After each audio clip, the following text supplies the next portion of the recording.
Dobré ráno všetkým. Je mi cťou privítať vás na prvej riadnej stálej konferencii slovenských zdravotníkov.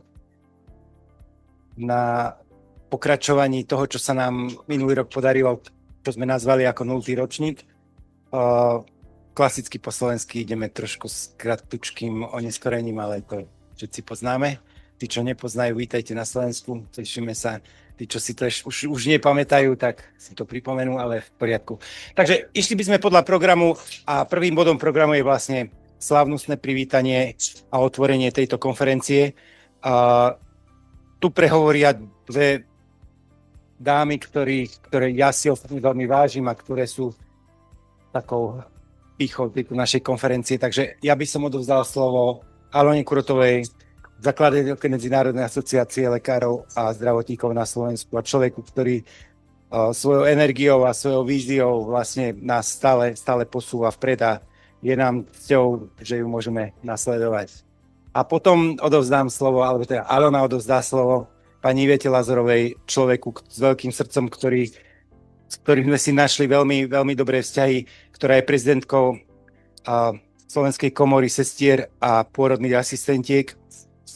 A je to ten najkompetentnejší človek, čo sa týka tejto našej veľkej výzvy, ktorá nás ako Slovensko a slovenské zdravotníctvo čaká. Takže nech sa páči, Alona Kurotová.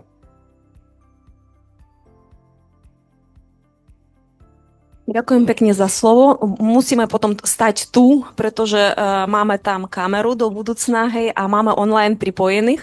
Budeme mať aj takých významných ako hostí, ako OECD. Vo Francúzsku sme sa s nimi zoznámili. Veľmi sa im páči náš projekt. Myslím si, že akurát na panel, teda aj duševné zdravie, aj sestry napríklad, že budeme tu sedieť. To je tak organizačne. Je teraz nás málo, ako menej, ako sme čakali, ale myslím si, že budú prichádzať, odchádzať podľa toho, koho teda zaujímajú teda tie témy. Ale veľmi sa teším na tie témy ja osobne, keď tak na vstup. To duševné zdravie všetci potrebujeme. Tie sestry, to je moja taká srdcovka. A zajtra budeme mať ambulantnú starostlivosť, teda čo je tiež ako téma, ktorú treba asi riešiť. Hej, ja, aby som nezabudla všetkým poďakovať, tak mám tu aj zapísané, ale možno začnem tak, že tá myšlienka tej stálej konferencie slovenských zdravotníkov teda v zahraničí vznikla v roku 2022. A pravda je, že sme sa zoznámili s Helenkou, to je naša Helenka, ktorá má naozaj ťah na bránku, ona je neuveriteľná silná žena v Anglicku, ktorá bojuje tiež za práva všetkých zdravotníkov. Tá asociácia Ondrej, Edith, tu je, Ondrej príde neskôr, Kátka, ako sú to skvelí ľudia, Slováci, s ktorými mám veľmi blízko, pretože ja som cudzinka, teda žijúca na Slovensku a to také, mám aj si niečo podobné. A som veľmi vďačná, že ste tam všetci psychiatri, skoro psychológovia, pretože pravda je, že ten projekt bol veľmi ťažký. Je veľmi ťažký, najťažší, čo sme mali, čo sa týka manažmentu, financovanie a tak ďalej. Takže sme vďační za tú vašu odbornosť a podporu, ale zvládli sme to, pretože to je dvojročný projekt. A ten projekt sa končí v júni 2026, teda v roku 2024 sme nakoniec začali a teraz máme viac menej posledné stretnutie, preto aj večer ideme si užiť radosť z toho. Ale ja som taký cieľovedomý človek, ako ja vždy si dávam nejaký cieľ a potom, keď mi je ťažko, tak potom spomínam na ten cieľ, že treba to dosiahnuť. Hej, cieľom tohto projektu bolo prepojenie Slovákov so Slovenskom, teda žijúcich v zahraničí a také sieťovanie, hej, že aby Katku máme ako sestričko, alebo máme Teresku, ktorá sa pripoje z Francúzska, ktoré naozaj stále pomáhajú Slovensku, aj keď sú vo Francúzsku alebo v Anglicku, stále sa vracajú. Možno niekedy do budúcna tá sieť prinesie, že komora sestier, viem, že biele srdce mali ste teraz, teda že možno aj udelíte takéto sestričky, ktorá tú stále snahu pomôcť Slovensku má. Je to taká moja myšlienka, áno, do budúcna. Takže my sme v tom projekte spravili ten prvý veľký krok. Sme našli tých Slovákov žijúcich v zahraničí, ktorí chcú pomôcť Slovensku, chcú niečo vrátiť Slovensku. Hej, sme ich našli vo Francúzsku, v Anglicku, v USA budeme mať speakerov a chcú teda to spojenie, tie znalosti, skúsenosti, kontakty odovzdať a možno sa aj vrátiť. To je taká otázka osobná. Ale to sieťovanie, to je pre budúci projekt. Áno, pretože to sieťovanie je starať sa o tie vzťahy, hej, že naozaj nenechať to tak. Takže to je cieľ splnený tak na polovičku, by som povedala, ale dobre, že aspoň sme tu poukázali, budeme o tom písať, rozprávať a možno to sa chytí, hej. Takže treba hľadať cesty, to je ďalší bod, čo som chcela spomenúť, že my sme napísali ministrovi zdravotníctva list, že aké to je, že aký projekt máme a tak ďalej. A navrhli sme také riešenie, že možno je taký úspešný projekt Zdravé regióny, iniciatíva, ktorá bola tiež taká len myšlienka, potom nakoniec je to príspevková organizácia, tak sme to navrhovali, že aby sa toho chytilo ministerstvo zdravotníctva. Máme tu aj zástupcu ministerstva zdravotníctva, len tak, že toto sme začali riešiť a možno to bude, ale nevieme teraz. Ako pravda je taká, že teraz nevieme, že čo s tým bude. Pôjdeme na večeru budeme vymýšľať. Určite kontakty s týmito Slovakmi, ktorí máme, budeme udržiavať aj naďalej. No a poďakovania, to je ten bod, ktorý poďakovania je našim Angličanom, ako som povedala, tak ich voláme, aj keď sú Slováci, hej, že naozaj veľká vďaka za čo ste spravili v tom Anglicku, že ste sa spojili a poďakovanie je vo Francúzsku, teda budeme mať Martina Durečinského, ona si ešte nie je pripojený, hej, že Francúzi tiež sú šikovní, ale asociáciu nemajú, ale majú iné asociácie.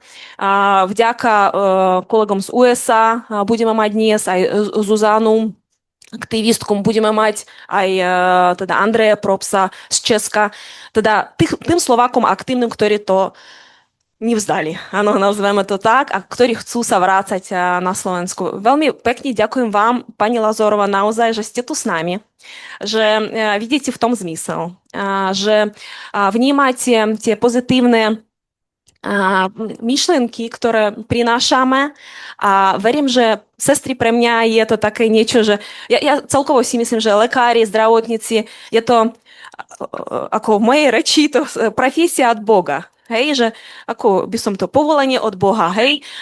Takže to, že chcete vylepšiť podmienky pre sestry na Slovensku, je to veľká úcta, že čo robíte a tú prácu, čo robíte. A myslím si, že tie myšlienky, ktoré prichádzajú z zahraničia, sú zaujímavé. Takže pani Lazorova, budeme mať pani Orosovú, ktorá bude teda ambulantnú starostlivosť zajtra riešiť. Tiež podpora z jej strany je vynikajúca. Ďakujeme pekne. Koho som ešte tam chcela, tak mladí lekári, neviem, že či z iniciatívy mladí lekári už sú tu.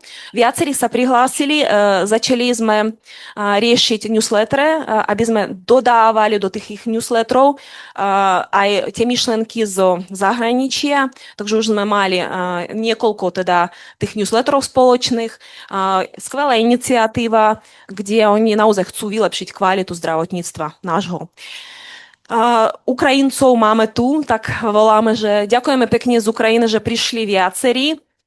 Sú tam tiež Slováci žijúci v zahraničí, máme tu viac riaditeľov stredných zdravotníckych škôl, kde sa snažíme teda aj vybudovať tú cestu zahraničnej sestry na Slovensku, ale aj aby sme pomohli teda susednému štátu. Takže možno ešte tak na záver, že tým náš, ktorý tu všetko predpripravil Arťom, Marian, aj Medinclub, teda spoločnosť, ktorá to celé financuje, pretože, ako som povedala, potrebovali sme psychiatrov trošku s tým, ale dobre, že máme aj firmy, ktoré vedia, že treba podporovať dobré myšlienky. Tak toľko na úvod a odovzdávam slovo teda pani Lazorovej.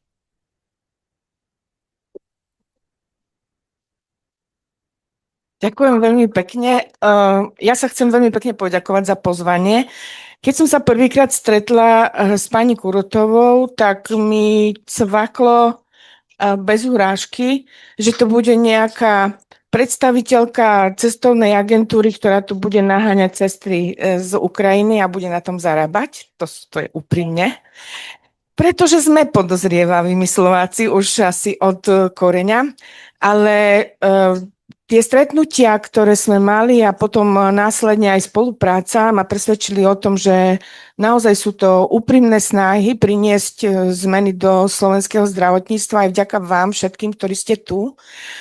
A ja som prezidentkou 14. rok, čo je dosť dlhá doba, už by som to rada aj niekomu presunula, ale tá história mi nedá, aby som v tom nepokračovala, ešte kým nenájdem následovníka, ktorý bude mať naozaj tú energiu a tie myšlienky podobné mojim, pretože mne veľmi záleží na tom, aby komora prosperovala a fungovala ďalej. Takže veľmi rada môžem povedať, že som si popravila názor a som rada, že som spoznala aj vďaka vám veľmi vzácnych ľudí a určite sa mi otvorili mnohé témy, ktoré nechcem povedať, že sme už dovtedy neriešili, ale určite aj vďaka spolupráci s vami sme aspoň našli nejaké cesty alebo cieľ a tomu sa ja veľmi teším. Takže ja som rada, že som tu, len chcem poďakovať za vašu energiu a spoluprácu. Ja si to naozaj veľmi vážim. My sme členmi Európskej federácie sestier a často sa stretávam s kolegyňami aj zo zahraničia na týchto fórach. Len ráno sme sa to stretli s Katkou a ona je vždy tak pozitívne naladená, tak rozdáva nám všetkým energiu.